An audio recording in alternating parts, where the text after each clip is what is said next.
어떤 분이 천국을 갔습니다. 이렇게 보니까 그 다리에 아들이 같이 매달려 온 거예요. 너 어찌 된 거냐? 아니 주님, 주 예수를 믿어라. 그리하면 너와 내 집이 구원을 얻으리라 하셨잖아요. 저희 어머니가 대표로 믿었으니까, 너와 내 집이 구원받는다 그랬으니까 우린 덤으로 같이 따라왔습니다. 탈락. 그러나 이 친구가 한마디는 맞게 했습니다. 믿으면 구원받는다는 거예요. 믿음으로 구원받는 거죠. 그러나 자신의 믿음이었죠. 남의 믿음으로 구원받을 수는 없습니다. 그런데 오늘 본문 8절을 보면은요, 이 믿음도 우리의 것이 아니라는 겁니다. 믿음보다 더 귀한 것, 믿음보다 먼저 있은 것이 있는데 그게 바로 은혜라는 거예요. 너희는 그 은혜에 의하여 믿음으로 말미암아 구원을 받았으니. 믿음도 까딱하면 내 공로가 될 수 있어요. 왜요? 내가 믿었으니까. 그런데 그 믿음도 주님의 십자가의 은혜가 아니면 성립될 수 없다는 것입니다. 모든 것은 은혜 안에 있는 것입니다. 구원받는 믿음조차도 주님의 은혜인 거예요. 우리에게 믿음 주신 것도 은혜인 것입니다. 그리고 은혜는 카리스, 선물이란 뜻이죠. 선물이 뭡니까? 내가 수고한 대가 보응이 아니잖아요. 아무것도 한 게 없는데 거저 주는 거 아닙니까? 내가 그걸 받을 만한 뭔가를 한 조건이, 선행 조건이 없는데 생일 선물 그냥 주는 거 아닙니까? 뭐 태어나라 그래서 태어났나요? 근데 왜 태어났니? 그러고 축하한다 그러고 생일 선물 주니까 우리가 아이고 너무 감사해요. 내가 뭐 한 거 없는데 이걸 왜 줘요? 그러고 감사한 거 아닙니까? 우리 인생 전부가 하나님이 주신 선물이죠. 거저 주신 거잖아요. 아낌없이 나는 아무 받을 만한 조건이 없는데 주신 것, 그걸 은혜라 그런 겁니다. 은혜란 하나님의 사랑을 더 받기 위해서 할 게 아무것도 없는 것입니다. 또 무엇으로도 하나님의 사랑을 약화시킬 수 없다는 뜻입니다. 세상은 더 사랑받으려고, 인정받으려고 애쓰잖아요. 몸부림을 치고 또 가끔 불의한 방법, 정당하지 않은 방법으로라도 인정받아 보려고, 사랑을 쟁취해 보려고 살아갑니다. 그런데 은혜란 뭐냐? 그럴 필요가 없다는 거예요. 아무것도 내가 안 하고 가만히 있어도 하나님이 자녀니까 그냥 이뻐서 주신다는 겁니다. 이미 다 예비해 놓으셨다는 거예요. 아무것도 하지 말라는 겁니다. 살아있는 그 자체가 하나님의 기쁨이 되고 하나님께서 아낌없이 주시고 싶은 모든 것들을 주신다는 거예요. 그리고 이 사랑과 은혜는 아무것도 막을 수 없다는 것입니다. 긍휼이 풍성하신 하나님이, 우리는 먼저 이 은혜로 구원을 받았습니다. 구원도 은혜인 것입니다. 왜? 예수님의 십자가 피 흘리신 속죄의 사역 위에 우리의 구원이 서 있기 때문이에요. 하나님이 다 성취하시고 이루어 놓으신 것입니다. 우리가 한 건 아무것도 없잖아요. 내가 널 위해 죽었다.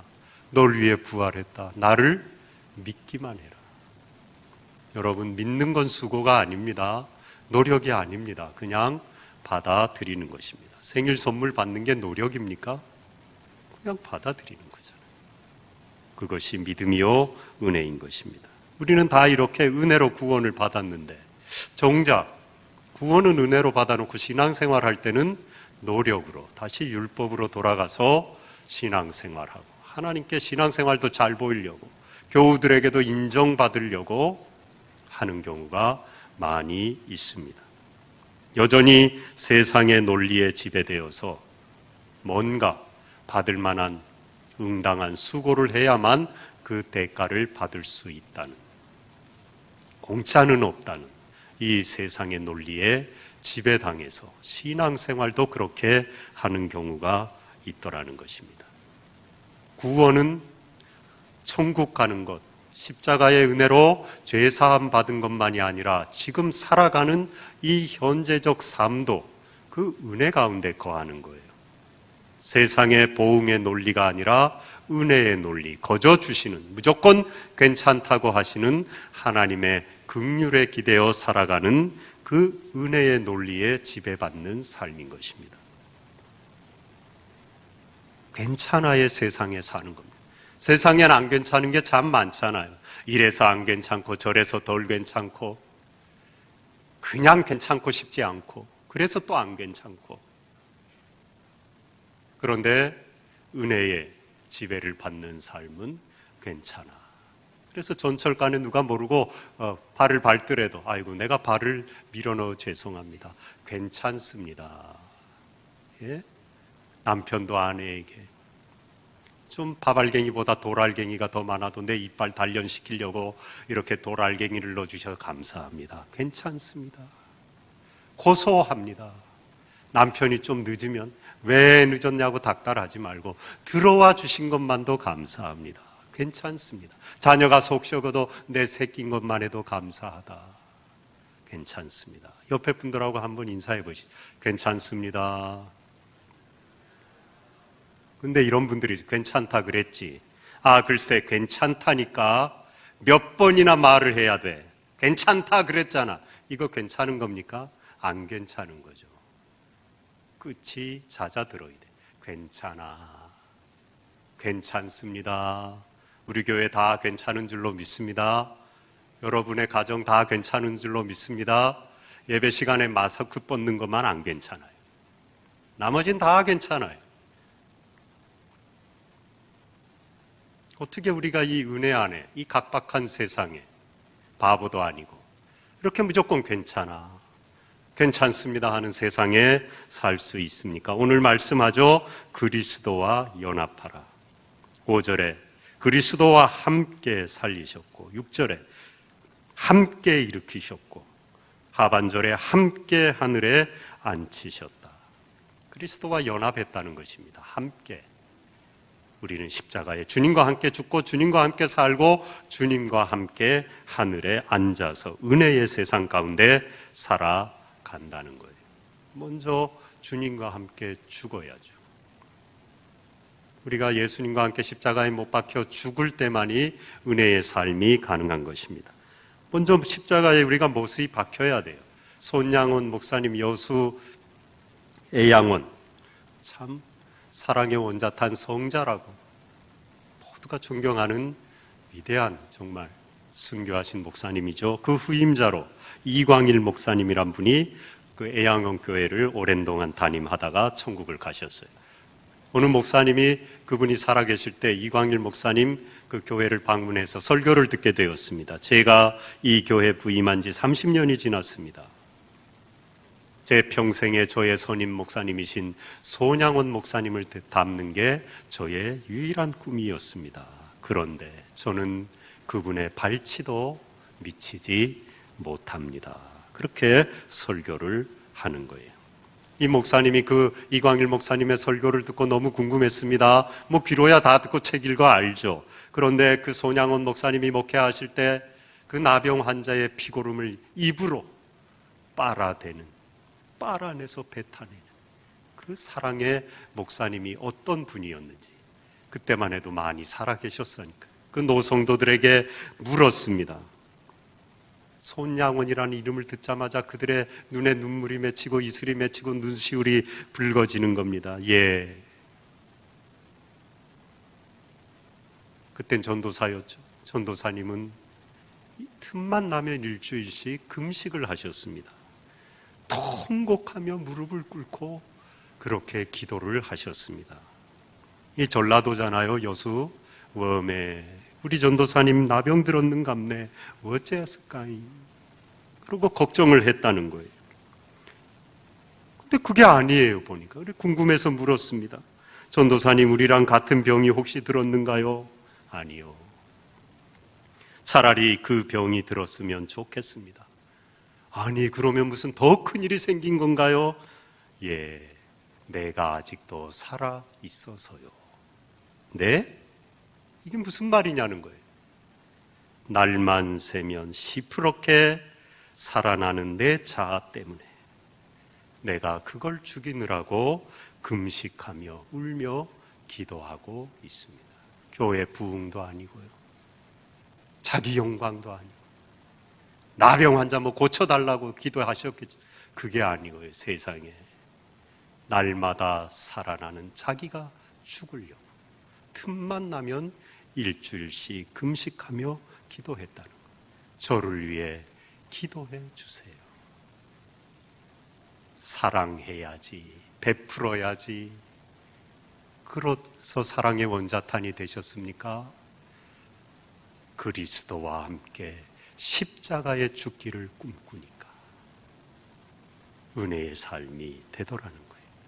독일의 희망의 신학자 몰트만이라는 분이 이렇게 말했습니다. 기독교적 정체감은 십자가에 못 박힌 예수님과의 동일시를 통해서만 발견될 수 있다. 예수님과 연합되고 같이 십자가의 죽음으로서만이 우리는 참된 기독교의 정체성을 가질 수 있다. 그게 기독교다. 그게 복음의 능력이다. 생명의 능력이다. 팔팔 살아갖고 뭐 하는 게 아니라는 거예요. 죽는 것. 누구와요? 예수 그리스도와 함께 내가 날마다 죽노라.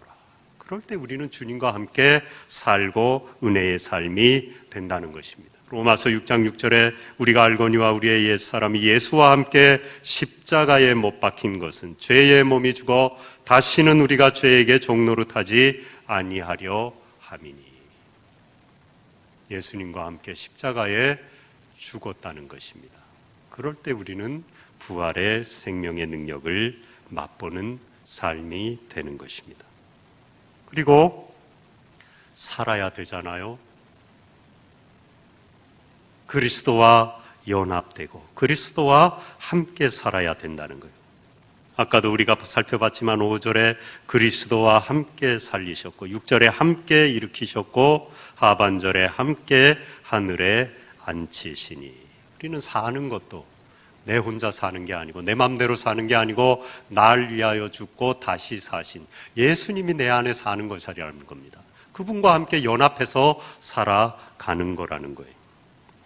그러니까 신앙생활 하다 보면 연수가 쌓이고 그러면 첫사랑을 좀 해보겠으면 좋겠다. 부흥회 수련회 할 때도 첫사랑 회복하자고 몸부림을 치고 기도했는데도 가슴은 여전히 냉랭하고 그 첫사랑은 싸늘하게 식어져서 다시 불이 지펴지지 않는 경우가 많잖아요. 그러나 여러분, 부부가 몇십 년 같이 살았는데 연애하던 시절로 돌아가서 그렇게 사랑이 끌어올라가지고 뜨거워갖고 살자고 그게 됩니까? 또 그게 합당합니까? 그럴 필요 없죠. 참된 사랑은 그 사랑은 식어졌을지라도 감정은 가라앉았을지라도 책임지고 서로 배려하고 희생하는 사랑, 그게 참된 사랑인 거예요. 첫사랑을 회복하는 것도 좋지만 중요한 것은 지금 주님과 동행하는 것, 지금 주님과 연합해서 함께 살아가는 거예요. 그러면 되는 것입니다. 굳이 첫사랑 자꾸 회복하자고 그럴 필요가 없어요. 주님이 지금 내 옆에 계시면 된 거잖아요. 데살로니가전서 5장 10절입니다. 예수께서 우리를 위하여 죽으사 우리로 하여금 깨어있든지 자든지 자기와 함께 살게 하려 하셨느니라. 깨어있든지 자든지 자기와 함께 살게 하려 하셨느니라. 이 연인들이 데이트 하루 종일 해놓고도 밤에 헤어질 때 뭐라 그럽니까? 내 꿈 꿔. 꿈에도 만나고 싶은 거예요. 걔 꿈이나 안 꾸면 다행이죠. 우리는 말이 바뀌어야 돼요. 예수님 꿈 꿔. 하나님 꿈에 만나. 예수님 꿈 꿔. 깨든지 자든지 살든지 우리는 주님과 함께 살고 주님은 우리와 함께 거하기를 원하시는 거예요. 교인들이 그런답니다. 예배 끝나고 나갈 때 안녕히 계세요 주님, 다음 주에 또 뵙겠습니다. 주님이 그런데요, 야, 오늘은 내가 너와 함께 가면 안 되겠냐? 주님, 그냥 성전에 계세요. 글쎄, 다음 주에 다시 오겠다니까요. 그러고 나간다는 거예요. 여기서 기껏 주님의 은총을 받고 하나님과 함께 예배드리고 하나님께 영광 돌리고 예수님을 나의 주로 고백하고 모셔놓고는 나갈 때는 주님은 내팽개치고 세상 가운데는 주님은 아랑곳하지 않고 마음대로 살다가 다시 오겠다는 거예요. 주님이 원치 않죠. 여기에 함께 계신 주님, 이 성전 문 밖을 나갈 때도 같이 손잡고 동행하고 내 삶 가운데 가정이든 직장이든 어디든지 함께 거하여 연합하여 살아갈 때 거기에 은혜가 있는 것입니다. 이번 주간에 29살 난 청년이 골수암으로 하나님의 부름을 받았는데 중환자실에 상당히 오래 있었는데 이제 너무 호흡이 안 되고 혈압이 떨어지고 그래서 기도를 부탁해서 부랴부랴 가족들도 오고 그래서 가서 기도를 해줬습니다. 근데 평소에도 조금 어렵긴 하지만 그래도 들여보내주는데 찬송도 나지막히 하고 목사가 가면 기도하라고 조금 옆에 환자들 눈치 보여도 허락은 해주거든요. 근데 이 코로나 때문에 한 대여섯 번을 통사정을 그 부모님이 저도 저지만 너무 안타까워서 목사님이 그 자기 아들 좀 보고 몸도 만져주고 기도해 주길 원한 거예요. 도저히 안 되는데 그 간호사도 교회 다니는 것 같더라고요. 목사님 죄송합니다. 들여보내줘도 되는데 다른 환자들이 가만히 있질 않습니다. 누군 보내주고 어느 교회 목사는 와서 기도해주고 다 해달라 그러면 이게 벌떼처럼 일어나면 감당이 안 된다는 거예요. 그거 어떡합니까? 그래서 한 가지 방법이 있더라고요. 그래도 핸드폰으로. 어머니는 들어갈 수 있으니까 그 아들 옆에서 핸드폰을 귀에 대주고 저희가 걸어서 제가 성경 한 구절 읽어주고 기도했는데 듣긴 듣잖아요. 의식은 아직 있고 호흡기 끼고 말은 전혀 못해요. 거의 이제 임종을 앞두고 있는데 그래서 제가 저 혼자 구원에 관한 문답도 하고 들으니까요. 그리고 기도해 주었는데 하나님의 부름을 받았어요. 믿음 없는 아버지가요, 하나님은 계시지 않아. 그리고 원망을 합니다. 어머니는 완전히 말을 잃었죠. 어머니는 말을 잃고 거의 탈진 상태고 그런데 그 누나가 그러는 겁니다. 하나밖에 없는 동생 29살에 부름을 받았는데 내 동생 너무 착하고 깨끗해서 주님 곁에 두시려고 먼지 묻고 때 묻기 전에 부르셨어요. 그러고 저를 위로하고 가족을 위로하는 거예요. 그리고 제가 동생한테 너가 믿던 하나님 내가 평생 잘 믿고 섬기고 부모님께 효도하겠다고 약속을 했어요. 다짐을 했습니다. 내 동생 너무 깨끗해서 세상에 때 묻기 전에 주님 곁에 두시려고 데려가신 것 같아요. 하나밖에 없는 동생을 잃은 이 자매의 입술에서 이런 고백이 나온 것, 주님이 그 안에 계시기 때문이죠.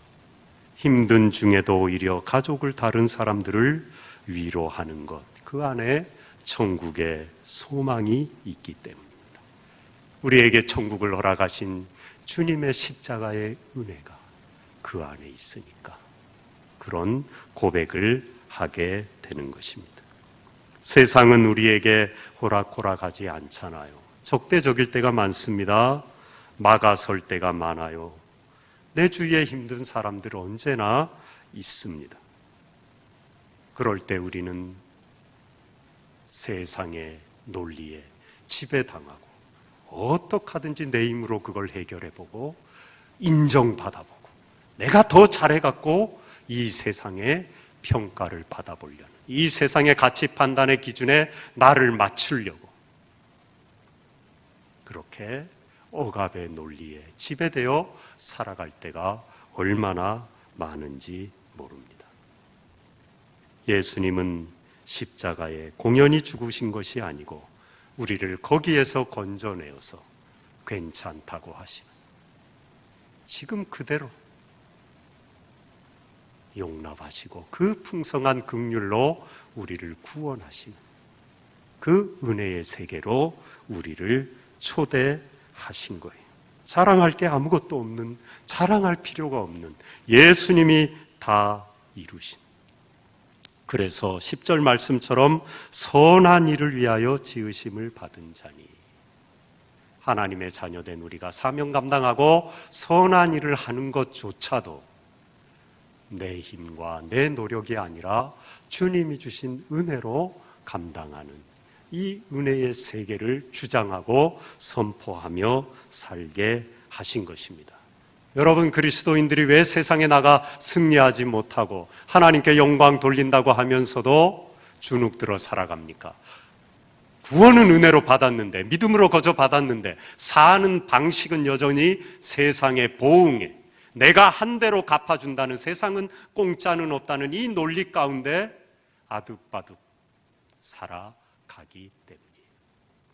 그러나 이 주님 앞에 나와 받은 이 은총의 세례가 이 문 밖에, 가정의, 직장의 이 세상 가운데서도 계속 연결되어서 아니라고, 세상은 끊임없이 우리에게 그렇게 우겨대고 속삭일 때마다 나는 주님이 주신 은혜로, 거저 받은 은혜로 살아간다고. 사명 감당하는 것도 선한 일, 주님이 나를 부르신 목적을 이루는 그것도 주님의 은혜로 감당한다고. 은혜의 논리를 주장하며 그걸 선포하며 그걸 붙들고 살아가는 삶입니다. 거기에 승리가 있습니다. 주님이 함께 하십니다. 7절 말씀처럼 그 은혜의 지극히 풍성함을 오는 여러 세대에 나타내려 하심이라. 나로 말미암아 이 은혜가 자자손손이 이웃들에게 퍼져가게 하셔요. 여러분, 선한 삶이 내가 추구한다고, 사명 감당 내가 해보겠다고 기도를 하고요, 길을 써보고 발버둥 쳐도 안 됩니다. 은혜 받으면 됩니다. 하나님의 은혜 아래 거하면 돼요. 하나님이 다 이루신 그 십자가의 은총 위에 서 있기만 하면 돼요. 그분께 다 맡기면 됩니다. 그러면은 하나님이 내 안에서, 주님이 내 안에서 주님의 뜻을 이루셔요. 선한 일을 행하는 내 삶이 되도록 인도하십니다. 유일한 우리 삶의 원천은 오직 은혜인 거예요. 은혜 아니면 살 길이 없는 겁니다. 구원도 은혜 아니면 못 받습니다. 이 각박한 세상 은혜 아니면 살지 못합니다. 주님 주신 사명 감당하는 것도 주님이 은혜 주셔야 되는 거예요. 그래서 우리 교회는 어떻게 하든지 여기를 봐도 저기를 봐도 문을 닫아도 열어도 숨을 쉬어도 멈춰도 은혜인 거예요. 여러분의 가정도 이 은혜가 충만하시기를 바랍니다. 상처가 다 있죠. 우리의 상처를 주님께 드리면 그 상처가 은혜가 되는 것입니다. 여러분, 어떤 상처와 아픔이 있습니까? 주님께 드리십시오. 은혜가 되는 겁니다. 그 상처가 치유가 되는 거예요. 죄가 은혜를 만나면 구원이 되는 것입니다. 절망이 은혜를 만나면 소망이 되는 거예요. 여러분의 절망과 죄와 아픔과 상처를 주님 앞에 드리십시오. 그것이 은혜가 되게 하시는 십자가의 은혜가 여러분에게 충만하실 줄로 믿습니다. 기도하겠습니다.